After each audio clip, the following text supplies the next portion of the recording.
Okay team, tomorrow's workout, a nice metabolic workout with some things to keep in mind. 3 exercises. You have rowing, sumo deadlift, high pulls, and burpees.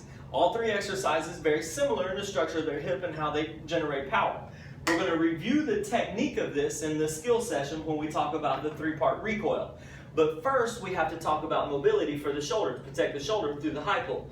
When you're doing a high pull, super important that you stay active in your shoulders so that it protects your shoulders as you pull the bar to your chest. As opposed to, and this is what we'll be watching for in class tomorrow, is that we don't want to see excessive anterior shoulder rotation when somebody pulls the bar up. If their shoulder is hinged forward, if they're hunched forward, and then they make their pull, they're stressing the muscles of the back of the shoulder and losing power from the hip at the same time. So this does require a lot of flexibility, so here's your warm-up stretches. Inchworms, nice and slow. Barbell back extensions, and this is more for your hamstrings than for your glutes. But then from there, now we have a side plank with a reach through, okay? Side plank with a reach through. When you do a side plank, challenge people to externally rotate their arm, okay? Flash the armpit to the front of the room before they go into their reach through, okay? Then from there, 2 mobility exercises. The first one is the sleeper stretch. The sleeper stretch, 90-degree bend in my arm. With my other arm, I'm going to hinge this arm down, and then let it loose. As I hinge this arm down, you'll feel the rotation in your rotator cuff. That's your first exercise. Okay, the next one is a shoulder pancake. The way this works, I'm going to stack my hands on top of each other, bridge my hips up, pull my hands up my lower back, and then sit down onto my hands.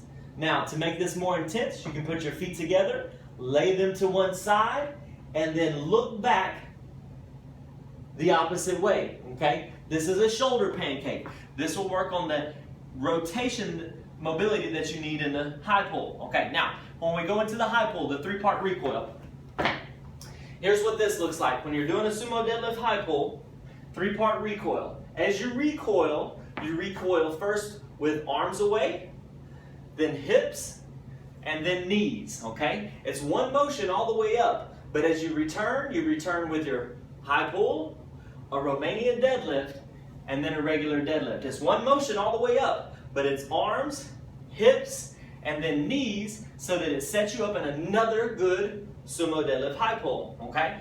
Now we'll review this tomorrow with an empty barbell. And as you're doing so, keep in mind that not only is this 3-part recoil evident in your sumo deadlift high pull, it's also necessary for your row. The key to a good row, that as you do a good row, it's a strong kick, punch your arms away, hinging forward at the hip. When the paddle passes your knees, that's when you make your small bend in the knee. This maintains a lumbar curve, keeps an active glute, so that way you have a strong pull for your next lift. Now, on your stretch for tomorrow, we talked a lot about the anterior shoulder rotation. So tomorrow we're going to open it back the opposite way. So external rotation right here, taking the PVC pipe around your body, reaching up underneath your arm, and then from here, as you hinge back, now you're lifting on the pipe to create more external shoulder rotation, okay?